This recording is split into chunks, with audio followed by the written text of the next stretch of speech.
But at my number 7 spot, I have Spider-Man Homecoming. 7? Yes, I think it's a decent movie.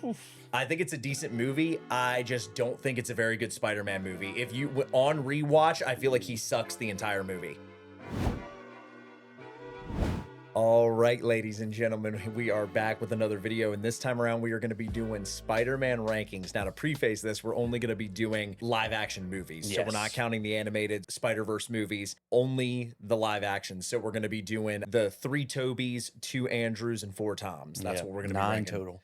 All right, yep, so 9 total. You got your list ready? Yep. All right, so let's just start at 9 and work our way back here. So yeah, we'll start at the top. Yep. Or near the bottom, Technically I guess. the bottom, yeah. So at the bottom, so my number 9, I'll start us off. I ranked the number 9, The Amazing Spider-Man 2. Amazing Spider-Man At 2. number 9. Jesus Yep. criminy. Oh, my Yeah, Lord. I think it might have one of the best moments in any of the movies we rank, obviously Yeah. with Gwen Stacy's death, but the rest of the movie is like... It's got some high highs in it, man. I Yeah, really I don't like know about that. that. I really like that movie. I think it's a mess. Like, I don't know, some of the characters too, I don't like. I don't like Hobgoblin at all. Don't really care for any of the other characters, honestly. That's my only negatives on it, is that it's a little bit of a mess. It's got some of the same problems as Tobey's Spider-Man 3. Just got too many villains shoehorned in there. I see what they were trying to do. They were trying to set up the Amazing Spider-Man 3 and like a Sinister 6. But I don't know. I really like that movie. I'm a big Andrew guy, though. Again, it's at the bottom, but I don't like dislike the movie. I think it's still a good movie, but some of these rankings on any given day, I struggle to rank some of them on the list. Like I could flip-flop a few of them easily. But at my number 9, I have Spider-Man Far From Home. Ooh, at number 9. Yeah, Far From Home. I just think it's the least Spider-Man movie out of all of these movies, if that makes sense. Yeah. I don't like that it's in Europe the entire movie. Like, you get no sense of New York whatsoever. I don't like Mysterio as a villain. Like, I like Jake Gyllenhaal. I think he does a good job, and I think there's a few good moments in there. Like, I think the nightmare scene where Tom gets hit by the train. I think that whole Mysterio illusion scene was pretty cool. And I like the end where Tom stops the gun and does the drone battle using his spider sense. But I don't know. I just didn't like him as a one-off villain with the drones and stuff. I just thought that was really weird. And I thought the elementals was somewhat of a cool concept. But remember how hyped we were going into that movie? We thought, like, certain people thought the desert monster in the trailer was going to be like Sandman, but it was like it was just those elementals. Like visuals, and it was drones. Yeah, and it's just the drones. And I don't know. I just didn't like the concept of the movie at all. And I didn't like, and I'll touch on this a little bit with Homecoming later down the list, but I didn't like how he was just continuing like the Iron Man Jr. thing with the whole Edith glasses and all that. I don't know. And I just didn't like how stupid he was giving the Edith glasses to Mysterio. But yeah, that's what I have at 9. I just think it's the least. And I didn't like how they teased the multiverse with Quentin Beck's backstory, and that it wasn't even actually the multiverse. And then the whole twist with Nick Fury and them with Nick Fury and Maria Hill just being Skrulls the whole time, being Talos and his wife. Yeah, I don't know. I just didn't enjoy that movie at all. Number 8. So I'll slide to number 8. My number 8 was Spider-Man 3. Tobey Maguire, Spider-Man 3. Yep, I think that's, again, I could honestly flip-flop that with Amazing Spider-Man 2, my 8 and 9, like any given day. I think just better moments, I guess, throughout the whole movie. Maybe not like the Gwen Stacy death, obviously, but I liked, like, obviously Bully Maguire, some of the memes are part of it. I think I would enjoy watching Spider-Man 3 back more than Amazing Spider-Man 2. Like, if I were just to, like, put a movie on, I would put Spider-Man 3 over Spider-Man 2. Amazing Spider-Man 2. But again, I think it suffers the same, like, with overstuff with villains, a mess. I think they had a lot of studio interference, just like Amazing Spider-Man 2. Yeah. But, you know, I did like Harry in the third one. I thought he was good, like him, like, obviously becoming Hobgoblin and Green Goblin. But, yeah, I don't know. But then, again, you have the whole symbiote storyline. Right, and with like, Venom just wedged in there. Gwen Stacy as well with MJ. Yeah. I don't know. It was overstuffed. So, yeah, that's how I have it at number 8. Yeah, I also have Spider-Man 3 at number 8. So that's my number 8 as well. I think I agree with all your points there. I think the movie's just a mess. I don't like all the villains in there. I think a lot of the memes and the funny moments that we look at now, like Bully Maguire and everything, I thought at the time that was just bad acting, corny line delivery, just cringy, corny moments. and then it just turned into memes later. So it's funny and it's enjoyable in that fact, but I don't know. Just as a movie, I just can't take it serious. Yeah. And I just think it's all over the place. So I think it's a mess. Yeah. And just to touch on here, we're not going to be going in great detail on Tobey and Andrew's movies just because we've done full videos on those a couple weeks back, fully ranking those movies. So if you haven't seen them, please go watch them.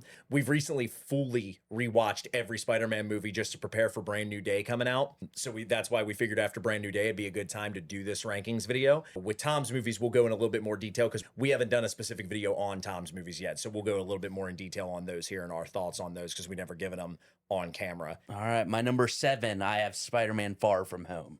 Okay. I have that at 7. I think it's a little better than Spider-Man 3 and Amazing Spider-Man 2. Yeah. You know, I thought Mysterio was good. I didn't like, again, how it was kind of, it was also connected again with Homecoming later. It's another like Iron Man like guy that hates Iron Man. Oh yeah, like yeah. Vulture, it's just more obviously. of an Iron Man villain again. Like Tom not standing on his own 2 feet. That's what I don't like about Homecoming and Far From Home. Because he also had Vulture and him like with the DODC or whatever, like wanted all those alien tech. And again, I think that's why at the end of No Way Home they wiped everybody's memory of Peter Parker, because I think the writers realize like we are so far off the beaten path with Tom and his storyline with what we've done with Homecoming and Far From Home. We have to find a way to reset him and get more grounded and get back to the roots of what the character Spider-Man is and should be. And I think that's where we got to in Brand New Day, which we'll obviously touch on. But at my number 7 spot, I have Spider-Man Homecoming.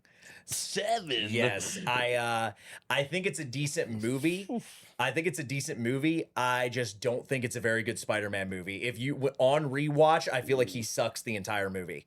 He doesn't do anything cool in that movie. He doesn't do anything good or make anything work. I get it's supposed to be an origin story. High school. Now, the one thing I do like is that you get more of a sense of high school for the Peter Parker character than you have in any of the other Spider-Man movies. So that is a plus for me. But I don't like how he's just like the Robin to Iron Man's Batman. I don't like that he feels like a sidekick and he's just overshadowed by Iron Man, and he doesn't feel like a standalone character to me in that movie. If you watch the movie back, he doesn't do anything in that movie. Like even the moment where he's holding the boat together, they were kind of recreating Tobey's train moment from Spider-Man 2.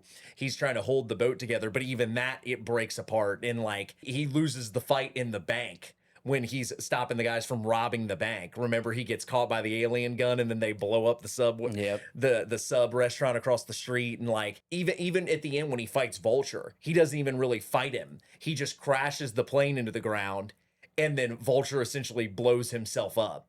So like, I don't know, he just doesn't do anything in the movie. Like even on the Washington Monument, he's climbing up the Washington Monument and he's like scared of heights. And then even when he saves them in the elevator, the rope snaps and he falls down the elevator shaft. I don't know. I don't like that he's lame the entire movie. The one thing he does do is like, he lifts the rubble after he gets buried in the rubble. He does lift the rubble up to escape from being trapped. But I don't know. He just doesn't do anything in the movie for me. He's just literally lame the entire movie. I disagree. I think it's a good movie. I just don't think it's a very good Spider-Man movie. And you get no sense of New York in that movie.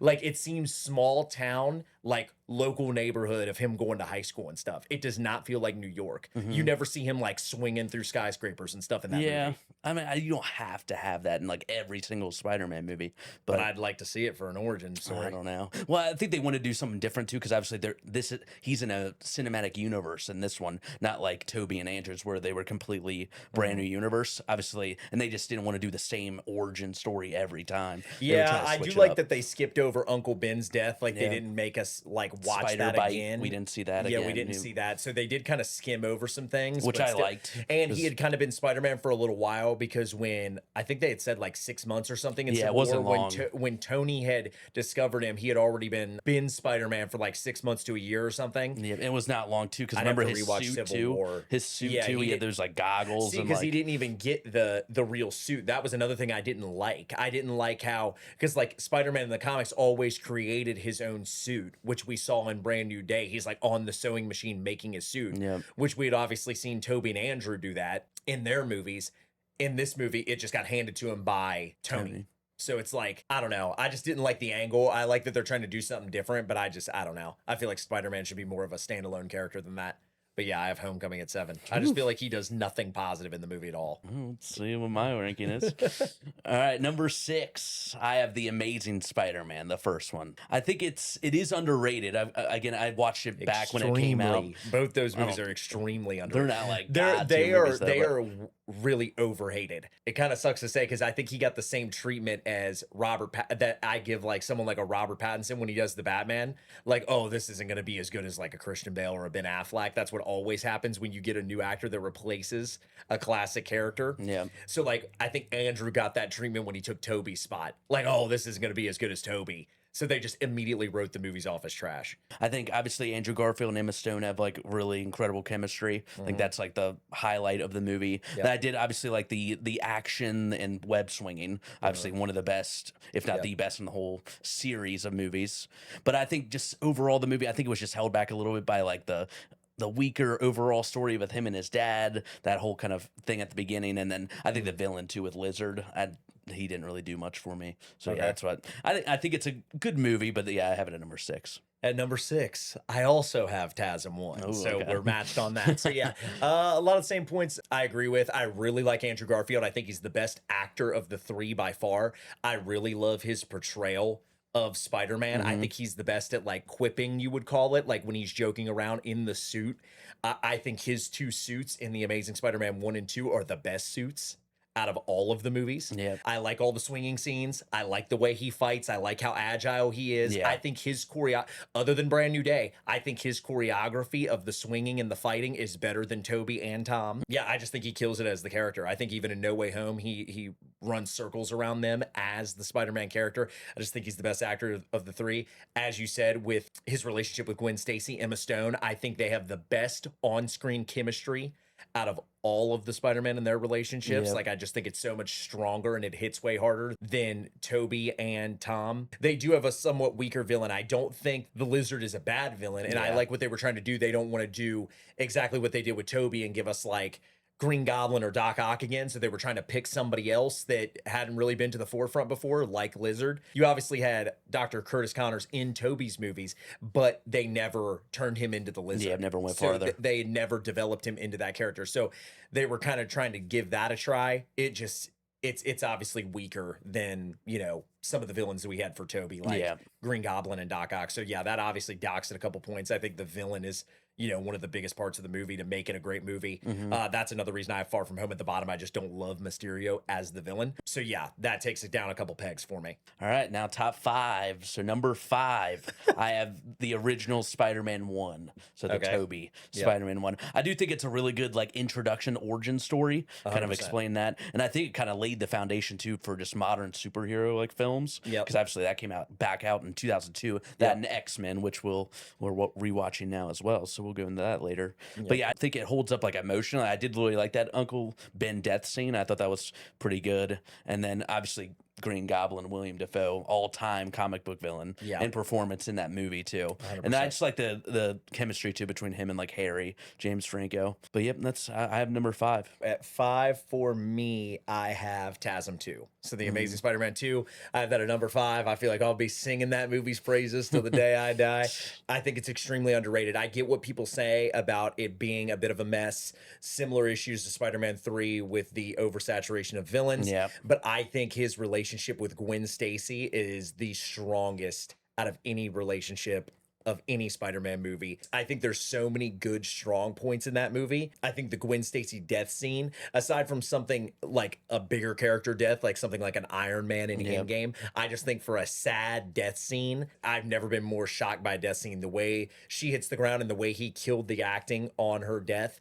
And then I love the end shot with the, you kind of see them trying to do it in Tom's movies a little bit with Aunt May, but at the graveyard with that same shot with the seasons changing and his outfit's changing. He's standing in the same spot staring at her grave. I just thought all of that was like so powerful. So yeah, and I think it's the best suit. I think it's the best suit, best swing scenes. I just think that like the Gwen death scene is obviously really good, but I don't think that just carries it for me enough. That's why I have it at number 9. Just the rest of the movie to me is just like the dialogue too, just with some of with like Harry and Hobgoblin, just is like Harry's definitely the weakest point of the movie. Yeah, and Electro too. I think Electro is good. I just don't think the character design's good. Yeah. Like I think if you change the actor out, like I can't take Jamie Foxx seriously like in nerd. and that nerdy look like that. So if they would have picked a different actor, like I don't think the character's bad. Yeah. I think if they would have picked a different actor to play him, that I could take a little bit more seriously in that role. And I think if they tweaked the character design the way they did in No Way Home, which I think was a big fix for Electro, I think that would have been stronger. And then Hobgoblin just being, I don't mind Harry being in there. Yeah. I just hate the fact that he shows up as Hobgoblin at the very end. I just don't think it needed that. No. I think they could have saved that for The Amazing Spider-Man 3. All right, so top 4. My number 4 is Spider-Man Homecoming. I have that number 4. I don't think that's a hot take. You like Spider-Man getting shit on the whole movie, I guess. I think it's definitely the best high school Spider-Man story, like we said. I think Tom did a really good job in that movie, kind of capturing that like youthful personality. I know that's what they were going for. Then I think Michael Keaton's Vulture is one of the best MCU villains. Yeah. I think. So that's obviously a big plus. And I think it's like really rewatchable too. Like I feel like I could jump in that movie at any point and just be like, all right, like I don't have to restart it every time. Yeah, I don't think it's like a bad movie. I don't think any of these are bad movies. I don't think it's a bad movie at all. I just don't think it's the best Spider-Man movie. I just think as the Spider-Man character, it just does a disservice to it. I do want to touch on that though with what you just said about Vulture. That was something I forgot to mention. That is one strong suit I will give the movie. I think Vulture's an extremely underrated villain. Yeah. I think Michael Keaton kills it in that role. I thought the car scene was so strong. I thought the scene at the door was really good when he opens the door to let him in. And I thought it was so good that they made his daughter mixed and he was a white character. Yeah, so you like wouldn't have made the connection throughout the movie of this is her dad. So I thought that was all really good. I think it just balanced comedy and action really well. Like obviously you have Ned in there, which is different than the Tobey. On rewatch, Ned was funnier than I remember. For sure, especially in that movie. yeah. I think he was probably the funniest in that movie on rewatch. Yeah. So I don't know. I think everything just together there. I think it's my number 4 for sure. My number 4 is going to be Spider-Man 1, Tobey's first movie. Like you said, I think it's a great origin story. I think it has probably the strongest villain of any of these movies, unless we're counting like No Way Home, where they're all jam-packed in there. Yeah. Spider-Man 1, I think Willem Dafoe's Green Goblin is great. I think he is the best villain individually out of all of these movies. I think the relationship with MJ is pretty solid. I think his friendship with Harry is probably the best out of all of the friendships in these movies. One thing that we have never gotten from Tom, even in Brand New Day, was him having a job. Like I think a big part of the character is him being a photographer, taking pictures of himself as Spider-Man, selling them as the Daily Bugle, pizza delivery guy. I just think all of that in there is strong points that the character needs. Yeah. I just think it is the strongest of all the origin stories for sure. Yeah, I think so. Yep. I definitely give it its props. It's up there for me. So that's my number 4. All right. Top 3. Top 3. Let's do it. All right. My number 3 is Spider-Man No Way Home. I have at 3. Okay. Yep. Not mad at that. Yeah. I think it's obviously just the culmination of all 3 of them in the movie together, which you'd never think that would happen. It's must-see TV. Yeah, but I remember that opening night. It was up there with Endgame. Obviously, Endgame's another level, but it was the most exciting as far as Endgame, Infinity War, and that were probably the most exciting theater experiences I've ever seen. As far as the crowd getting hyped for an opening night. And I think too, it could have gone wrong really like fast too, but I felt like they all had good chemistry too between them 3. It could have been kind of awkward or like shoehorned in, but I think they all 3 had like really good chemistry together. And obviously the emotional moments that kind of with Aunt May's death, Andrew's like revenge, I guess you could say, of him like avenging him, saving MJ, like Zendaya's MJ. Yeah, that redemption arc of getting to save MJ the way he couldn't save Gwen. That's one of the strongest points of the entire movie. That got one of the biggest crowd reactions in the movie. Definitely, yeah. Tom Holland's like ending kind of with that whole spell, making everyone forget his sacrifice. Yeah, I thought that was kind of an underrated scene. Him like with Ned and MJ on the top, and him like scene. Saying like you're not going to remember me, but even with Doctor Strange. When he was like, see you around, sir, or whatever he said, and he was like, it's call me Steven. And then he was like, see you around. Because that was a joke throughout the movie. Yeah. And then when he jumped off there and he was like, so long, kid. And they like, that was like a good emotional moment. But yeah. So at my number 3, I have Tobey's Spider-Man 2. I think it's just a little bit more polished than Spider-Man 1. Mm-hmm. I think Spider-Man 1 planted some really good seeds and gave us a good origin story, but I think Spider-Man 2, the characters are just more developed. Doc Ock, I think, like, if Green Goblin's like a 10 out of 10 villain, I think Doc Ock is like a 9.5. Yeah, right so there. he's just a step below. He's right there. So I think he's a really strong villain. Obviously, the train scene was a really good moment. Yep. Really, the only nod I give to Spider-Man 1 is Green Goblin being a slightly better villain than Doc Ock. But yep, so at number 3, I've got Spider-Man 2. All right, now our top 2. Top 2 here. I think we know where we're going. Yeah, we got 2 here. Yep. All right, my number 2 is Spider-Man 2. Spider-Man 2. Tobey's Okay. Spider-Man 2. Yep.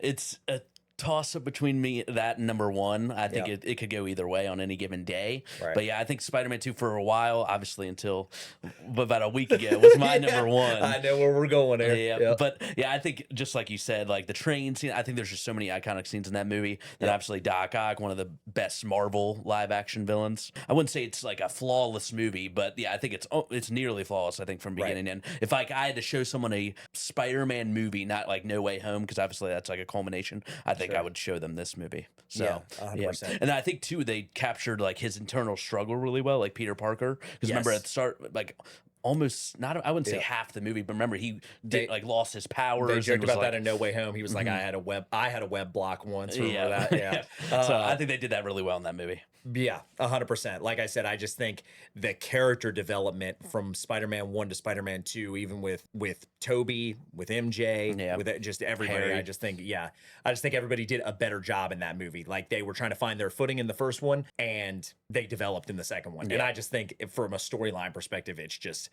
cleaner cut than Spider-Man 1. Yep. So I give it the nod there. At my number 2, I have Spider-Man No Way Home. I think it was the most exciting theater experience out of all of these movies. Obviously, you just can't go wrong when you're bringing all 3 of them on screen together. Again, some of my worries going into this movie was that it was going to be a little bit of a hodgepodge and a mess, kind of like Endgame a little bit with the time traveling and stuff. Whenever you do those multiversal things, you got to tread lightly on how you're doing that. Balance it out. Yep, exactly. But I think they gave everybody their highlights. I think they brought it in a really smart way. I think getting Doctor Strange involved in that whole mystical multiverse world, I think made sense.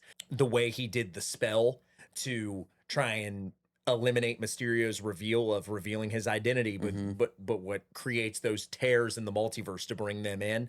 I thought that was really good. I think the Aunt May death scene was really strong. Besides Brand New Day, I think that was some of Tom's best acting in any of the Marvel movies was Aunt May's death. Even on top of the school when they talked to him for the first time, Tobey and Andrew, and just all the callbacks in there. I think Andrew's the strongest of the 3 in that movie, just performance wise. But I think everybody had their highlights, and I think all the villains did really well too. Yeah. So yeah, I thought that movie was going to be a mess, and it really wasn't. I think on rewatch, it's still a really good rewatchable, fun movie. Yeah. The only thing is, it just has a lot of nostalgia points to it. Yeah, I don't think it's like a perfect movie. I think obviously the nostalgia like not carries it, but it definitely like makes it higher than I think if the movies strip those out. Yeah, I don't know if it would be as high. The only thing I have to take away from No Way Home is similar to Civil War. I was to say that's Captain not America. a Captain America solo movie. It's like a mini Avengers movie. Pretty much. Yeah. Like No Way Home is not a Tom Solo movie. It's like a movie. Spider-Man. It's the Avengers Assemble Spider-Man moment. That's the only knock I have to give to it is it's carried a lot by nostalgia and fan service moments, but I still think it's very fun and it's very exciting to watch, especially for the first time. It's like one of the best theater experiences I've ever had on opening night. Yep. And just seeing all 3 of them on the screen together. Yeah, like that's why I have to give it its props and give it its flowers, because the fact that they even pulled that off is like insane. And then that first time when they were running off that scaffolding and I've webbing, never been like, more hyped. like webbing off of each other. They were like, I remember the theater was like going wild. Yeah. When they first started running on the scaffolding, you knew that they were about to Put go their and like mask on swing and together. Yeah, that was insane. Yeah, it was cool. All right. So I think we have the same top 3, just a little different order. But number 1, Spider-Man Brand New Day. I'm going to throw it up there. Yeah. I don't care. I don't want to see the recency bias a little bit, but I do want to go and rewatch it again. I've only seen it the one time so far. I really do want to, I want to go back for sure. But I think it's just the best, like overall, especially it's definitely the best Tom movie. I think by a country mile. His best performance in an MCU 100%. movie.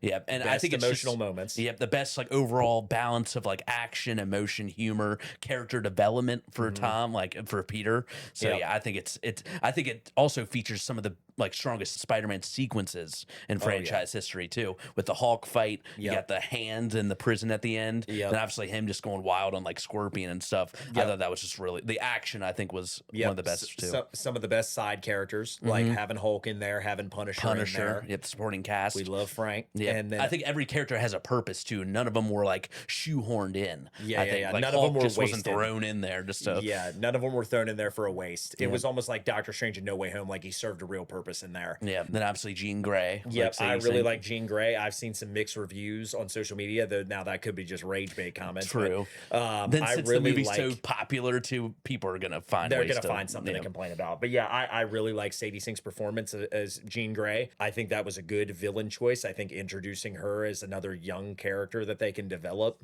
moving She'll forward, be a big part. obviously, they're gonna try and reboot the X-Men here, and I think she's a good place to start with. Yeah, I like their friendship and their relationship development that they were having towards the end of the movie. Yep. I just think I almost shed a tear when Tom walked out of that hospital and they were all cheering for him. Yeah, I know. I was laughing too much at Punisher standing up in the window, like with the Spider-Man mask on. I've never liked Tom more. For sure. He was so much more likable. He looks so much older too, because I think since we just rewatched all the MCU ones, like Homecoming and stuff, this one he just looks so much older and like mature. He feels like a teenager in all those other movies. He feels like an adult in this movie. Yeah. So like I've never seen him stand on his own 2 feet better than this movie right here. Yeah. And I think they, again, with No Way Home, I think they realized how far they had diverted from the origin Spider-Man story, wiping everybody's memory of Peter Parker and getting back to the roots here of him like on the sewing machine, making his own suit, like developing the web shooters, being like an actual genius, like developing technology. Like you saw it a little bit with Andrew Garfield in the TASM movies, the way he had like created the little like electronics in his room to do the lock on his door and stuff like that. Like doing that in here, he had all the machines, like a little lab going. And just the fact that he has just nobody. And you feel for him for the entire movie. Literally. And then, I think the scenes like him rehashing his relationship with Ned and MJ. And even I think this is a good way if he's going to move past MJ, of MJ just being like, you know, I don't love you. Like, I don't really know you like that. And he kind of like comes to terms with that. And him and Ned doing the handshake at the end to end the movie. Like, I just think that all that was just so strong. The sense of New York too. Like this was the best sense of New York. It felt like Tobey and Andrew's movies where he's swinging on the skyscrapers and you see him helping random pedestrians and fighting side villains like Scorpion and things like that. And just stopping crime. One thing I didn't touch on in our brand new day video that I really wanted to touch on was his relationship with the chief of police. I thought that was almost like a Batman Commissioner Gordon type of relationship. I thought that was really strong, how he was calling her on her cell phone and things like that. She didn't know who he was. He's keeping his identity a secret, but he had this relationship with her where they were coordinating, stopping crime around the city like Batman and Commissioner Gordon. I thought that was really good. And then throughout the movie too, they kept bringing up her kids, and then by the end of the movie, he knew their names and like developed that relationship. I thought that was all really strong. I was gonna say too, the swinging scenes definitely the best of Tom's. I think it rivals Andrew's too, just swinging around the action, and then also his suit. I think his suit in this movie is his best suit for sure. 100%. I love that kind of look, that blue kind of like it reminded me of Andrew's. And I love that he was like almost like how Tony Stark had created like an AI system like a Jarvis. He didn't get it handed Edith. Like he went and developed his own AI system to talk to you within the suit. Like he was like that boy genius developing stuff. But yeah, there's like, I gave it a 9.5 out of 10. Like I think it is literally the best Spider-Man movie easily. Yeah, I think so. I definitely again want to rewatch it, but it's not changing far from that. I've never watched a Spider-Man movie where where everything I'm seeing, I'm like, yes, throughout the entire movie. Yeah, it was good. Yeah, I cannot wait to see it again. I feel like I need to see that 3 or 4 times. Yeah, I know. So overall, I think our lists are pretty similar. I mean, Homecoming was really like the only discrepancy. Homecoming and TASM 2 were our biggest like discrepancies. But I think most of them we were within a spot or two of each other. So yeah. Overall, that's where we got it at. Thank you guys so much for watching our ranking of all the Spider-Man movies. If you guys enjoyed it, please leave a thumbs up down below. Also, leave in the comment section your list of all the live-action Spider-Man movies. Thank you guys so much for watching. Come back next week for more content. Peace.